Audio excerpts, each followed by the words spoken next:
Applied mathematics M2ची winter 2025ची एक question paper आहे, म्हणजे जस्ट आत्ता झालेली. ठीक आहे. तर ह्या क्वेश्चन पेपरमध्ये बघा, इथं प्रत्येक क्वेश्चन पुढं एक लिंक दिलेली आहे आणि ती दिलेली आहे फॉर द सोल्युशन क्लिक.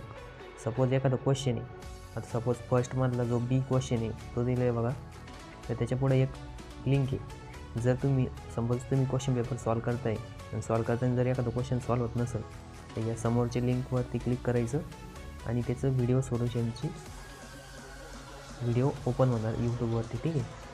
आणि त्याचं सोल्युशन इथं रन होणार. फर्स्टमधलं बी काय ई व्हॅल्यू तर बघा आता क्वेश्चन बीचं सोल्युशन आणि तुम्ही मग ते पूर्ण सोल्युशन बघू शकता. काय तर तुम्हाला ज्या क्वेश्चनमध्ये अडचण येणार आहे त्या क्वेश्चनच्या समोरची लिंकवरती क्लिक करायचं, मग आता इथं काय तुम्हाला करायचं, त्याचं व्हिडिओ सोल्युशन लिंक भेटणार आहे. ठीक आहे. 1/2 आणि sec² x इंटिग्रेशन. तर प्रत्येक क्वेश्चन पुढं एक लिंक दिलेली बघा इथं.